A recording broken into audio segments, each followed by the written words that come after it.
दिमाग उधर लेके जाता हूँ यार, मुझे याद है मैं कैसे गया हूँ उसके पास, क्या हुआ है, बाकी नहीं मेरे दिमाग में नहीं आता वो कैसे गया हूँ। बाकी जब उन्होंने मुझे बाहर लिटाया था, मेरी आंखें खुली, मुझे होश आई, तब मैंने देखा था खुद को देख के, फिर मैं यानी एकदम ही बेहोश हो गई।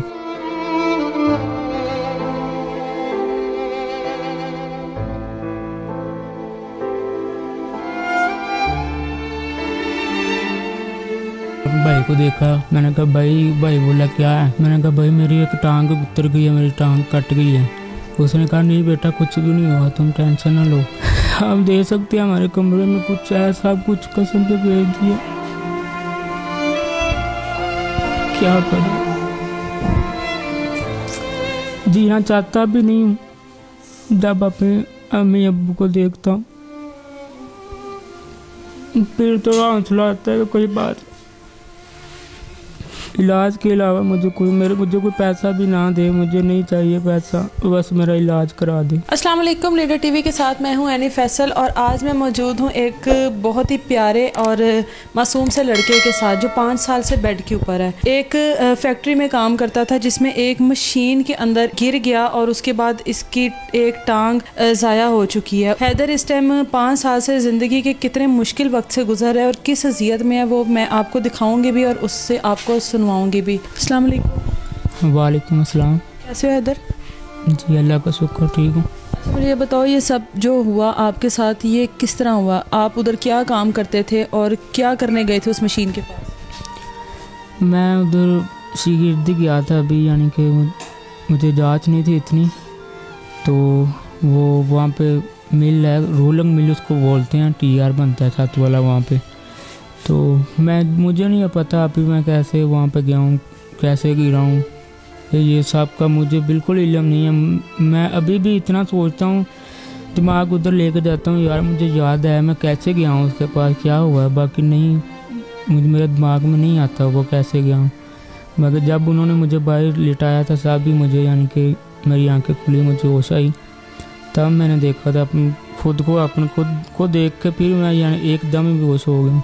3-4 बार मुझे यानी कि न्यू हॉस्पिटल तक लेके जाते हुए 3-4 बार मुझे होश आई है। बाकी फिर मैं एक बार मुझे जब उन्होंने न्यू हॉस्पिटल में लेके गए हैं, स्ट्रेचर पे डाला है, तो तब मुझे होश आई है। जब मैं उठाऊँ तो डॉक्टर मुझे 5-6 डॉक्टर भागे लेके बस जा रहे। मेरा भाई एक साथ था जो बड़े से छोटा है, वो मेरे ऐसे बिल्कुल इधर वो था, तो आगे डॉक्टर जा रहे हैं। मैंने अपने भाई को देखा, मैंने कहा भाई बोला क्या है, मैंने कहा भाई मेरी एक टांग उतर गई है, मेरी टांग कट गई है।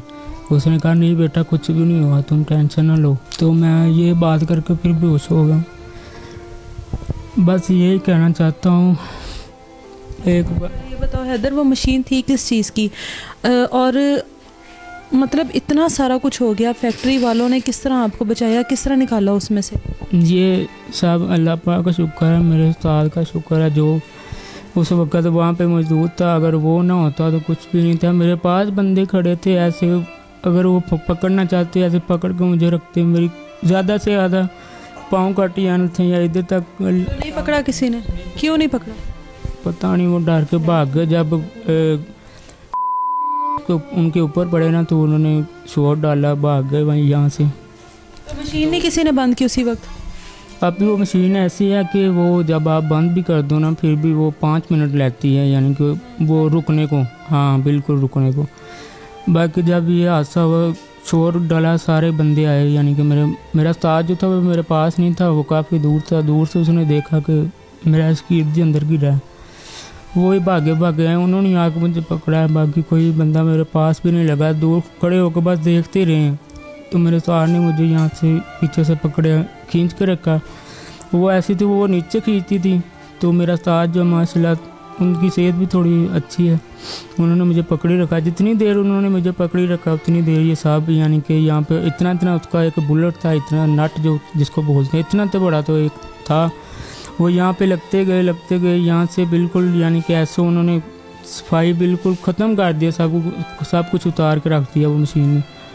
तो जब वो हॉस्पिटल गए यहाँ पे कुछ भी नहीं था, सिर्फ एक टांग ही थी जो थोड़ी सी ना साथ अड़ी थी, वो भी उन्होंने वहाँ पे जाकर काट दी थी। माँ जी आप मुझे बताएं, 5 साल से हैदर बेड पर है, इतनी अजियत की ज़िंदगी गुजार रहा है, कैसे गुजारा हो रहा है? हॉस्पिटल कैसे ले जाना होता है, कैसे आना, ख़र्चा कैसे हो रहा है इसका? बस पुत्र अल्लाह बारे से फिर कैसे हॉस्पिटल वगैरह इसको कैसे लेके जाते? रास्ते लैके जाने हैं, बड़ी मुश्किल नाल टाइम कड्ढिया है असी। सिर्फ साड़ा घर बचा, दुनिया की हर चीज़ घरों वेच किराया ला के। कुछ फैक्ट्री वाले ने बड़ी मदद की 2.5 साल, जो उन्होंने फैक्ट्री ख़त्म हो गई उन्होंने भी सानू छाड़ दिता। तो अब डॉक्टर्स का क्या कहना है कि कोई इलाज है इसका? डॉक्टर कहते हैं कि यदि जगह कट के नहीं सिर्फ उतरी, जिस तरह के दरख्त दी जड़ा निकलते हैं दी जड़ा निकल गई ने, तो यदा पूरी जिंदगी इतने इलाज नहीं है। जिन्नी देर ये जिंदा इन्हें बैठते ही रहना। फिर मैं उन्होंने पूछा कि डॉक्टर साहब जो कितने बाहर मेरे पुत्र का इलाज हो जाए, उन्होंने क्या हो सकता लंदन या अमेरिका जाना पे उत्थे का इलाज हो जाए। बस टांग भी नहीं लग सकती जब तक ये मसला नहीं हल। देर पेशाब ओदा छोटे बैक का ना एदा सिलसिला सही है, उन्नी देर टांग नहीं लग सकती। तो ये यूरिन बैग जो लगा हुआ है ये 5 साल से इसी तरह लगा? हाँ जी, यूरिन बैग भी है। फिर वो पेट ते स्टोमा बैग वो भी लगा है। मैं तो तमाम पाकिस्तान के डॉक्टर बाहर के डॉक्टरों के अपील करनी है कि जे मेरे पुत्र का हो सकता कोई डॉक्टर ही गौर करके तो इलाज करवा दें। हैदर मुझे आप बताओ, 5 साल से बेड पर हो, जब सही थे तब से लेकर अब तक कोई तो ऐसा लम्हा होगा, ये तो अजियत के लम्हे हैं, किस तरह गुजार लिए 5 साल? अभी पूरी ज़िंदगी पड़ी है आगे। ये बस मुझे पता है या मेरे अल्लाह को पता है जैसे मैंने गुजारे हैं। बाकी फिर भी अल्लाह का शुक्र है, जो अल्लाह ने किया अच्छा किया। ये सब मेरी किस्मत में था। आप बंदा कुछ भी नहीं कर सकता, हर काम हर यानी कि अल्लाह पाक के हाथ में है, वो ही सब कुछ करता है।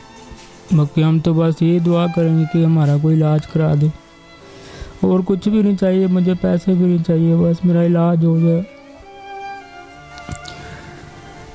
आप दे सकते हैं हमारे कमरे में कुछ ऐसा कुछ कसम से भेज दिया, क्या करूं? जी हाँ, चाहता भी नहीं हूँ। जब अपने अम्मी अब्बू को देखता हूँ फिर तो हौसला आता है कि कोई बात। ज़्यादातर देखते हैं ना, औलाद माँ बाप को पालती है। आपकी माँ ने देखो 5 साल से आपको पाल रही है, क्या ऐसी माँ मिलेगी? आपकी शादी हुई थी कहीं पर? जी शादी तो हुई भी थी आपकी? निकाह हुआ था अभी, यानी कुछ को गाने लेके आया था तो उन्होंने छोड़ दिया? अभी होना तो यही था। बाकी अल्लाह पाक उसको भी खुश रखे। ऐसा नहीं करना, हमारी बहुत सच्ची आंटी है, यानी कि बंदा हाल तो पूछ सकता है ना, वो मेरी कज़न है, कभी आ ही सकती है। बाकी नहीं, कभी कॉल पे नहीं पूछा। वाहिद वो यहाँ जिनके कहने पे आप मैं गया था, नहीं तो अल्लाह का शुक्र हम अपने घर पे काम करता था। मैं उसने बोला था कि मेरी बेटी लाहौर से आनी है, ये ना तुम उसका चाय ना पूरे कर पाओ, कोई और काम सीखो। ये कभी कभी बंद हो जाता है जूतों का। तो कहते हैं कि बड़ों की बात माननी चाहिए। मेरी अम्मी मेरे अब्बू ने बोला था ना जाओ। फैक्ट्री में जाने से पहले रोका था? जी, बस मैं उनकी बात मान के गया, तो आज तक उन्होंने आड़ी नहीं पूछा। लेकिन आपकी माँ की हिम्मत है जो आपको अब तक संभाल रही है। आपकी माँ बहुत बहादुर औरत है, पता है आपको? बिल्कुल, अल्हम्दुलिल्लाह पे। आपको इतने लोग देख रहे हैं, उनको क्या कहोगे? अपनी माँ के लिए क्या कहोगे? उम्र के इस हिस्से में भी वो देखो आपकी किस तरह खिदमत कर रहे हैं। मैं लोगों को, भाइयों को यही कहना चाहूँगा कि सच में एक माँ बाप या जिनकी कदर करोगे तो आपको सिला मिलेगा। अगर आप इनको छोड़ोगे या इनके साथ अच्छा सलूक नहीं करोगे तो अल्लाह पाक भी देख रहा है। मेरे साथ तो सब कुछ हो गया, मुझे तो पता है, मुझे अपनी अम्मी माँ बाप की कदर का पता है। तो मैं पूरी ज़िंदगी भी मेरी गुजर जाए ना, मैं फिर भी उनका शुक्रिया अदा नहीं कर सकता। तो बस यही कहना चाहता हूँ, जो पाकिस्तान से बाहर हमारे यूरोप में भाई हैं, यहाँ कोई भी है, हम इमरान खान साहब तक भी मेरी ये बात चली जाए कि मेरा इलाज हो जाए, बस बाहर जाके। इलाज के अलावा मुझे कोई पैसा भी ना दे, मुझे नहीं चाहिए पैसा, बस मेरा इलाज करा दे। यही आप क्या कहेंगी माँ जी? जो ये कह रहे हो वही मैं भी कहनी हूँ। अच्छा मुझे हैदर ये बताओ, ये छोटी सी बच्ची कहाँ से आई? ये अल्हम्दुलिल्लाह अल्लाह पाक ने मुझे गिफ्ट दी है। अल्लाह ने कैसे गिफ्ट दिया? मेरे भाई ने मुझे दी है ये। आपको दे दी है ये अब आपकी जिम्मेदारी? जी बिल्कुल। ये पैदा भी नहीं हुई थी तो उन्होंने कहा था ये बच्चा हो या बच्ची हो, ये है तुम्हारा नेम किया, तुम्हारा ही है। तो अल्हम्दुलिल्लाह अल्लाह पाक ने मुझे रहमत दी है। और ये आपको बाबा बाबा कह रहे हैं? जी आपने देखा ही था।